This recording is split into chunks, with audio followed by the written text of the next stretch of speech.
Discuss કરતા, my dear friends, હર કોઈ કામની એક સિસ્ટમ હોય. મારે અહીંથી નીચે ઉતરવું છે તો એની માટે 2 સીડી છે, અહીંયા પણ 2 સીડી છે. એ શું કામ મૂકીશ? ઉતરવા માટે, ચડવા માટે એક સિસ્ટમ છે.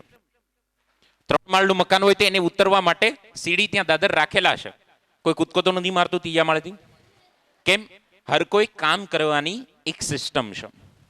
તમે વિજ્ઞાન ની અંદર કદાચ બહુ નાના હતા ને ત્યારે એવું ભણવામાં આવતું એમ કે કોઈ ભારવાળી વસ્તુ અહીંયા હોય અને માનો કે તમારે એને ઉચકવી છે, તો તમે જેટલું દૂર રહીને એને પ્રેશર કરશો એટલું તમારે બળ ઓછું કરવું પડશે.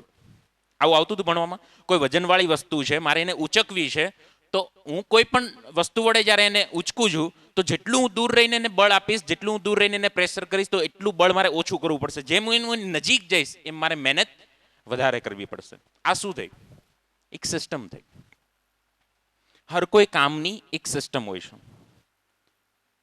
પણ જ્યારે જિંદગીના એક મહત્વના કરિયર, જે 8, 9, 10 સ્ટાન્ડર્ડ કે 11, 12 સ્ટાન્ડર્ડની અંદર આપણે સ્ટડી કરતા હોય ને એમાં પણ જ્યારે એક્ઝામનો સમયગાળો હોય તો 90% સ્ટુડન્ટ જે મહેનત કરે છે વિધાઉટ એની સિસ્ટમ, વિધાઉટ એની પ્લાનિંગ, વિધાઉટ એની વિઝન, આમાંથી આપણે કંઈ યુઝ નથી કરતા. બસ વાંચવું છે તો વાંચીએ છીએ, ગધા મજૂરી સિવાય આપણે ક્યારેય કંઈ કર્યું જ નથી. એનું રિઝલ્ટ ના મળે. હું તમને એક સિમ્પલ લોજિકલ ભાષામાં કદાચ સમજાવું તો કઠિયારાની સ્ટોરી આપણે બધા પહેલેથી આમ સાંભળતા આવીએ કે ભાઈ એક ગામમાં 2 કઠિયારા હતા, બંને ખૂબ સારા મિત્ર હતા અને બંને આમ તમે બોડીમાં જોવા જાવ તો સુલતાન જેવા, પણ એને કંઈ કામ મળતું નથી. એકવાર બંને મિત્રો એક ગામમાંથી પસાર થતા હોય અને ત્યાં એક ભાઈ સાથે એની મુલાકાત થાય. એ ભાઈ સાથે ડિસ્કસ થાય કે ભાઈ અમારી પાસે અત્યારે કંઈ કામ નથી, તમારી પાસે કંઈ કામ હોય તો અમને કામ અપાવો. તે ભાઈ એને કામ અપાવે છે કે એક કામ કરો, મારી પાસે 2 લોકોની રિક્વાયરમેન્ટ છે, કાલે સવારે તમે 7 વાગે અહીંયા હાજર થઈ જજો. પેલા બંને મિત્રો 7 વાગે હાજર થાય છે અને બંને મિત્રને એક કુહાડી આપવામાં આવે છે કે તમારે જંગલમાં જઈ અને સવારના 7 થી સાંજના 6 વાગ્યા સુધી તમારે ઝાડ કાપવાના છે. જે પણ ઝાડ કપાય છે એ લાકડું મારી પાસે લઈને આવવાનું છે અને તમને એ પ્રમાણેનું વળતર મળશે. આ રીતનું એક લોકોનું ડિસાઇડ થયું કે હવે તમે કાલ સવારેથી કામ પર આવી જજો. પેલા બંને મિત્રો સવારે 7 વાગે આવે છે, કુલ્હાડી આપી બંને મિત્રો જંગલમાં જાય છે. બંને મિત્રો પહેલા દિવસે 10-10 ઝાડ કાપીને આવે છે. કેટલા? 10-10 ઝાડ કાપીને આવે છે. 1-2 દિવસ એ જ વસ્તુ ચાલે છે. ત્રીજા દિવસે બને છે એવું કે એક મિત્ર 10 ઝાડ કાપીને આવે છે, જ્યારે બીજો જે મિત્ર હતો એના 10ના 7 ઝાડ થઈ જાય છે. છતાંય કંઈ ધ્યાન દેતો નથી. 2 દિવસ પછી ફરી એ પાછું માર્કિંગ કરે છે તો પેલો 10ની જગ્યાએ 10 પર રહે છે અને પેલો જે બીજો જે મિત્ર છે 10ની જગ્યાએ 5 ઝાડ પર પહોંચી જાય છે. ફરી 2-3 દિવસ ચાલે છે, ફરી માર્કિંગ કરે છે તો પેલો જે 10 ઝાડ કાપે છે એ 11-12 ઝાડ સુધી પહોંચી જાય છે અને પેલો જે બીજો મિત્ર હતો એ 2 ઝાડ સુધી પહોંચી જાય છે. પેલો મિત્ર બીજા મિત્રને કહે, યાર બંને આપણે સાથે એક સરખી કુહાડી આપેલી છે, આપણે બંને એક સરખી મહેનત કરીએ છીએ, બંને એક સરખી કલાકો કામ કરીએ છીએ, પહેલા દિવસે આપણે બંને સરખું કામ કરેલું, તો આજે કેમ એવું કે તારું કામ દિવસે ને દિવસે સારું થતું જાય છે અને મારું કામ દિવસે ને દિવસે બગડતું જાય છે? આની પાછળનું કારણ શું છે? તો બીજો મિત્ર જવાબ આપે છે કે યાર તને જે કુહાડી મળેલી છે એ કુહાડીને તે ક્યારે ધાર કાઢેલી છે ખરા? પેલો કે યાર એ વળી શું હોય, કુહાડી આપી ઝાડ કાપવાનું કામ છે મારું, હું કાપું છું. ત્યારે બીજા મિત્ર એને સલાહ આપી કે સવારે અડધી કલાક પહેલા તું તારી કુહાડીની ધાર કાઢજે અને પછી તું ઝાડ કાપજે. તો ફરી એ પાછો 10 ઝાડ સુધી પહોંચી જાય છે. સ્ટોરી બહુ નાની એવી છે પણ કદાચ જો આ સમજાઈ જાય તો આપણી સિસ્ટમ કંઈક આવી છે. બસ આપણે સવારે ઉઠીએ છીએ, એ જ રેગ્યુલર સ્કૂલમાં આવીએ છીએ, એ જ રેગ્યુલર ક્લાસમાં જઈએ છીએ, ઘરે એ જ 1.5-2 કલાક વાંચીએ છીએ, ફેસબુક સાથે રાખીએ છીએ, વોટ્સએપ સાથે રાખીએ છીએ, કોઈની નોટિફિકેશન આવી ગઈ, કોનો બર્થડે છે, ફ્રેન્ડશિપ ડે ક્યારે છે, શું છે, લાબલા. રક્ષાબંધન સિવાયના બધા તહેવારની આપણને ચિંતા હોય. રક્ષાબંધનનું બહુ ધ્યાનમાં ન લઈએ. તો આપણે ક્યાંક ને ક્યાંક શું કરીએ છીએ, આપણે જે આપણી કુહાડી છે એની ધાર કાઢતા નથી. હમણાં એક બેને જે સરસ પ્રશ્ન કર્યો ને કે હું જે પ્રમાણે મહેનત કરું છું, જે મારી એક્સપેક્ટેશન છે એ પ્રમાણે મને રિઝલ્ટ નથી મળતું. ડેટ મીન્સ તમે 10 ઝાડ કાપવાની મહેનત કરો છો પણ તમારા ઝાડ કપાય છે 2. મતલબ શું થયો? પ્રોબ્લેમ, ફોલ્ટ ક્યાં છે? મારી કુહાડીની ધાર કાઢવામાં, એટલે કે મારી સિસ્ટમમાં ક્યાંક ને ક્યાંક ફોલ્ટ છે. મિત્રો, આપની સૌની પાસે આમાં કોઈને ભગવાને મગજ વગરનું મોકલેલું છે? સબકો ભેજે કે સાથ ભેજા હે. બધાને ભેજાની સાથે જ મોકલેલા છે ને. અહીંયા બધાની પાસે મગજ છે. બોડીની અંદર તમે કદાચ જોવા જાવ તો 90% પાર્ટ આપણી ગરદનની નીચેનો કહી શકો, 10% પાર્ટ ગરદનની ઉપરનો કહી શકો. પણ આપણી લાઈફના 90% કામ અહીંથી થાય છે અને 10% કામ અહીંથી થાય છે. જે મગજ આપણી પાસે છે, એમાં હું સાયન્સમાં વધારે નથી જતો, વધારે ડીપમાં નથી જતો, પણ હું એટલું ચોક્કસથી કહું છું કે આ બ્રેનની જે કેપેસિટી છે, જે ભગવાને જે આપણને કાર્યક્ષમતા આપેલી છે, એના દ્રષ્ટિકોણથી કે એની સરખામણીમાં 7 બુક યાદ રાખવી એ રત્તીભર પણ કામ નથી આ મગજ માટેનું.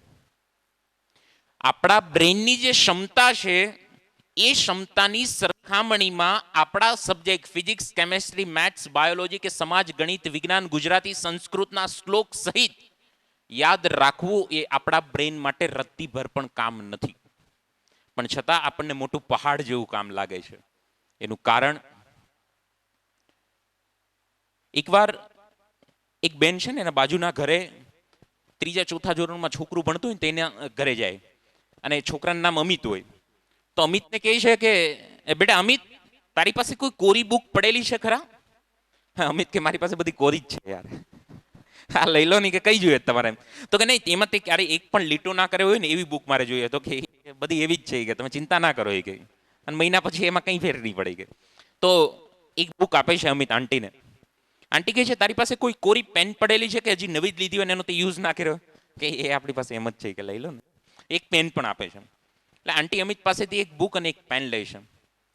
તો પેલા અમિતને વિચાર આવે છે કે યાર 45-50 વર્ષ આંટીની ઉંમર, તો 45-50 વર્ષે તમારે બુક અને પેનની જરૂર શું પડી? આમ તમે જોવા જાવ તો ત્યારે તેને કંઈ એજ્યુકેશનની કંઈ જરૂર નથી, તમારે બુક અને પેનને શું કરવી છે? એમ તમારા છોકરા માટે જોઈએ છે કે શાની માટે? તો અમિતે આંટીને પ્રશ્ન પૂછે છે. તો આંટી કહે છે ના બેટા, એવું નથી. મારા છોકરાના ઘરે બાબાનો જન્મ થયો છે અને આજે એની છઠ્ઠી છે. આપણે જે છઠ્ઠી સેલિબ્રેટ જે કરીએ ને, જન્મ પછીનો 6થો દિવસ. તો અમે રાતે બુક અને પેન ત્યાં રાખીએ. એટલે એવું કહેવામાં આવે છે કે વિધાતા ઉપરથી આવીને બુક ને પેનમાં એના ભાગ્ય લખે છે અને ભાગ્ય લખીને વિધાતા જતા રહે છે. આવી માન્યતા છે. તો પેલો છોકરો ચોંકી ગયો યાર. તો કે મારી છઠ્ઠીમાં મારું ભાગ્ય લખેલું હશે ને? આંટીને પૂછે. તો કાંઈ આંટી હા. હવે આમ ભગવાનમાં પહેલેથી છોકરો બહુ માને. તો એકવાર ભગવાનને કહે છે કે ભગવાન, મારે તમને એક પ્રશ્ન પૂછવો છે. ભગવાન કહે છોકરા બોલ ને બેટા, તને તો મારે જવાબ આપવો જ પડે ને એમ. તો ભગવાન, ખરેખર તમે છઠ્ઠીના દિવસે આવીને બુક અને પેનમાં તમે બધાનું ભાગ્ય લખો? ભગવાન કે હા યાર, એ તો મારું કામ છે, એ તો મારી પહેલી ડ્યુટી છે. જ્યારે પણ હું અહીંથી ધરતી પર બાળકને મોકલું છું, 6થા દિવસે મારે એને મુલાકાત લઈ અને એના જે ભાગ્ય હોય છે એ મારે લખવાના હોય છે. તો છોકરો કહે તો તમે બધાના, આ 7 અબજ લોકો બધાના ભાગ્ય લખો? કે હા યાર, મારે બધે લખવા પડે. કે ક્યારેક દરરોજ ન્યુયોર્ક જવાનું હોય, યુએસએ જવાનું હોય, પાછું અહીંયા ઇન્ડિયા, અહીંયા એમાં મારે કઠોતરા તો બહુ જવાનું થાય કે. એટલે છોકરો કહે નહીં, તો એ કે મારે એ તમારી એમ લાઇબ્રેરી રાખતા હશો ને, એ બધી બુક શીખી ક્યાં તમે રાખતા હશો? તો બહુ વિશાળ જગ્યા છે. તો અમિત કે યાર મારે જોવી છે ભગવાન, યાર એક મારું કામ કરો, હું તમને પછી ક્યારેય કંઈ કામ નહીં કહું, મારું એક કામ કરો. ભગવાન કે ચાલ હું તને બતાવું. ભગવાન લઈ જાય. એ બહુ મોટો વિશાળ ડિપાર્ટમેન્ટ હોય છે અને તમે એમાં બુક્સ જોવો તો અબજો ખરબો બુકો પડેલી હોય છે. કે અમુકના પાછા ભાગ્ય લખાયેલા એના પૂરું થઈ ગયું ને, એટલે એ બધું એને સ્ટોક રાખવો પડે. ભગવાનને કહે છે ભગવાન, તમને યાદ નથી રહેતું, તમે આ બધું લખેલું રાખો છો? ભગવાન કે જો બેટા, માણસનો ભરોસો નહીં. એ લખેલું હોય ને આપણે એને કહેવા થાય કે આ તારું ભાગ્ય હતું ને એ જ છે જો. મેં તરીકે મારા બેટા તમે માનો જ નહીં કે અહીંયા ઉપર આવીને કે મારી સાથે પછી બબાલ કરો ને. એક તો મારી પાસે સમય હોય નહીં, એટલે કે હું બધું લખેલું જ રાખું છું. તો એ છોકરો કહે કે તો અહીંયા મારી ફાઇલ હશે ને? તો કે હા ચોક્કસથી. કે આ જે ભાગ છે ને સુરતનો ડિપાર્ટમેન્ટ છે, એમાં સૌથી વધારે સુરતની ડાયરીઓ હતી. એટલે એમાં જોયું તો કે આમાં કઠોદરા વિસ્તારનું હશે ને? હા યાર, હોય જ નહીં કે આ જે રાઈટ સાઈડનો ડિપાર્ટમેન્ટ છે કઠોદરાનો છે. તો કે અમારી સ્કૂલનું હશે ને? કે હા યાર, એ નીચેનું જે કોર્નર છે હમણાં ન્યૂઝ છે કે હમણાં જ બધી ભરતી થઈ છે, તો એ કે એ તમારું છે. અને પેલી જ બુક એ જોવે છે તો પેલી જ બુક બાજુવાળાને નીકળે, બાજુવાળા કાકાની, રમેશ કાકાની. તો બુક જવે ને, આખી બુક કોરી. એને પાછો વિચાર આવે કે આનું કોર, પાછી એને તરત લાઈટ થઈ કે આમે રમેશ કાકા કોરા જ છે ને, તો એનું બધું કોરું જ હોય નહીં કે શું ચિંતા કરવાની, રમેશ કાકા કોરા જ છે. નીચે નીચે ગોતે છે ને 10મી 11મી ડાયરી એના નામની હોય છે કે અમિતનું ભાગ્ય. તો જેવું એ બુક ખોલે છે ને તો એની ડાયરી પણ કોરી હોય છે. અમિત ભગવાનને પૂછ્યું કે યાર ભગવાન તમે મારામાં કઈ લખ્યું જ નથી યાર, શું ઉલ્લુ બનાવો છો યાર, તમે હવે તો કઈ હદ કરો યાર, ગપ્પા મૂકવાનું કઈ લિમિટ હોય યાર, તમે બધાને રમાડો છો. ભગવાન કે નહીં યાર, એમાં લખેલું છે પણ એવા અક્ષરે લખેલું છે કે ફક્ત મને જ દેખાય. બોલો અમિત કે યાર જો પાછી ઉલ્લુ બનાવવાની વાત આવી ને યાર, એવું નહીં કરવાનું. ભગવાન કે યાર સાચે મેં એક જ શબ્દ એમાં લખેલો છે, બધાની ડાયરીમાં હું એક જ શબ્દ લખું છું અને એ શબ્દ ફક્ત મને જ દેખાય છે. તો છોકરો કહે કે શબ્દ કયો છે? ભગવાન એને બતાવે છે કે શબ્દ છે તથાસ્તુ. કયો શબ્દ છે? બધાના ભાગ્યમાં ભગવાને શું લખેલું છે? તથાસ્તુ. મને કઈ યાદ નથી રહેતું, તથાસ્તુ. મને વાંચેલું યાદ નથી રહેતું, તથાસ્તુ. હું ડફોર છું, તથાસ્તુ. મને મારા સારા ટકા ના આવે, તથાસ્તુ. હું એકદમ ગરીબ પરિવારમાંથી આવું છું, તથાસ્તુ. મારાથી કઈ થાય નહીં, તથાસ્તુ. આ પરીક્ષામાં હું ફેલ થવાનો, તથાસ્તુ. સમજો છો મારી આખી વાત? ક્યાંક ને ક્યાંક આપણે આપણી જાતને આ જ રીતે કોસીએ છીએ. દિવસમાં ન જાણે કેટલી વાર, અને એટલા વર્ષ સુધી આપણે કેટલી વાર એવો આપણા બ્રેનને કમાન્ડ આપ્યો છે કે મને યાદ નથી રહેતું, મને ગણિતના સૂત્ર યાદ નથી રહેતા, મને કેમિસ્ટ્રીના સૂત્ર યાદ નથી રહેતા, મને ઈસવીસન યાદ નથી રહેતું. તો ઉપરથી ઓર્ડર શું આવે છે? તથાસ્તુ.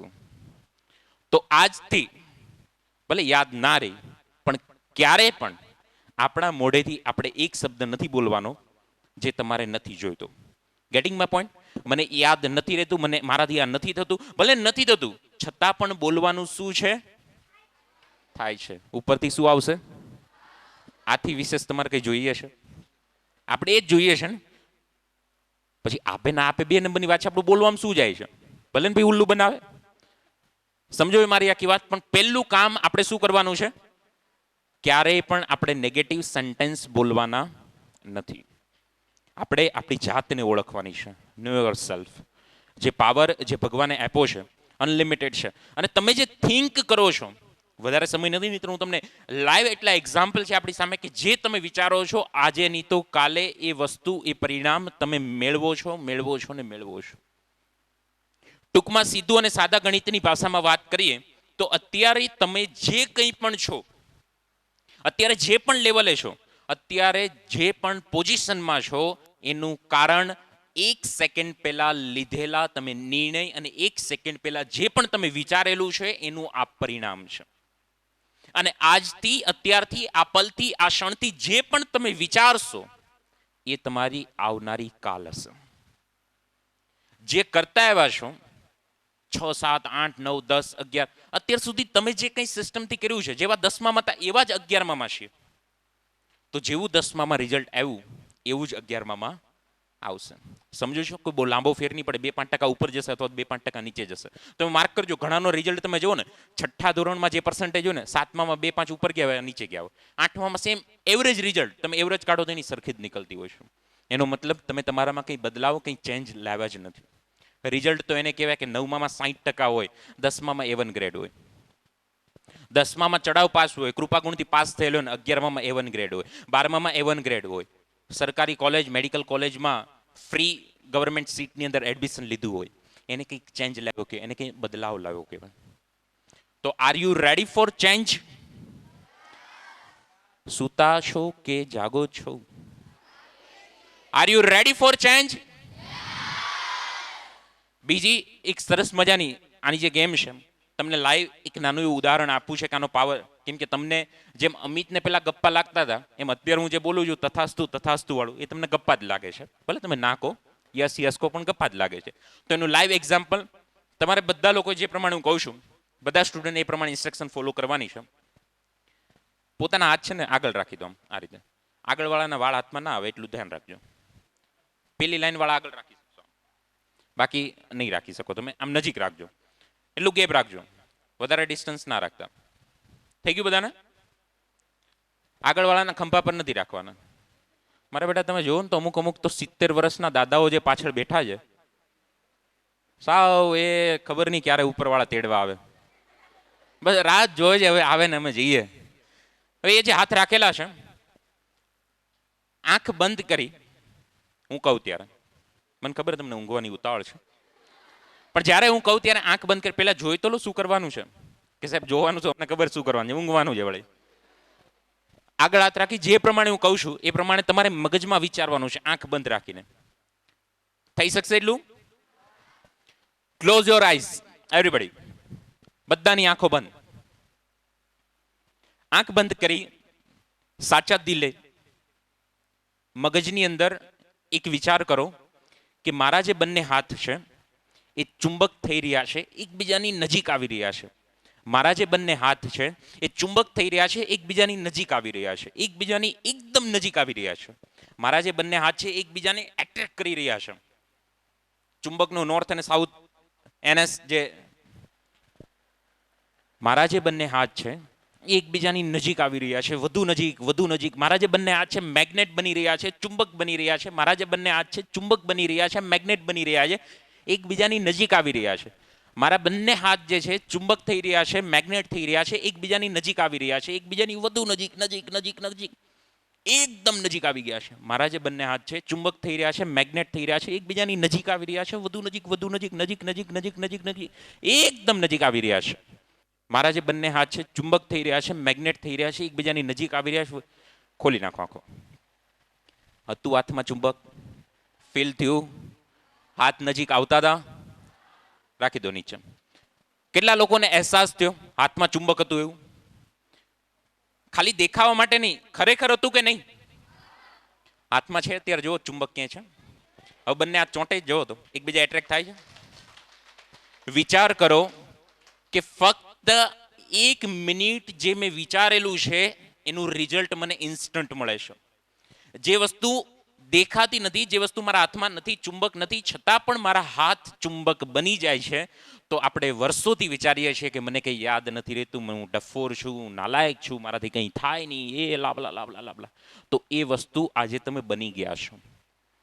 તમારા બધાની અંદર કેપેસિટી છે કે તમે જે ચાહો એ કામ કરી શકો છો, તમે જે ચાહો એ રિઝલ્ટ લાવી શકો છો, પણ એ આપણે કરવા માટે રેડી નથી, કેમ કે આપણી પાસે મારી જાતને કોસવા સિવાય બીજો કોઈ સમય જ નથી.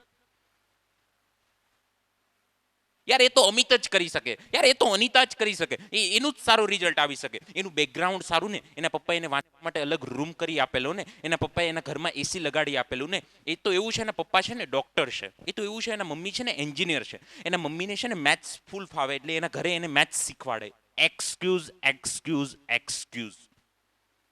મારી જાતને બચાવવા માટેના બનતા પ્રયત્નો તમે કરો છો, બીજું કંઈ કરતા નથી. એનું આ પરિણામ છે. ફક્ત એ બંધ કરશો ને, તમને આવનારી 22 તારીખે જે એક્ઝામ આવે છે એક્ઝામની અંદર તમને એનું રિઝલ્ટ દેખાશે. ખાલી જાતને કોસવાનું બંધ કરી દો અને પોઝિટિવ થિંક કરો તો થઈ શકશે એટલું.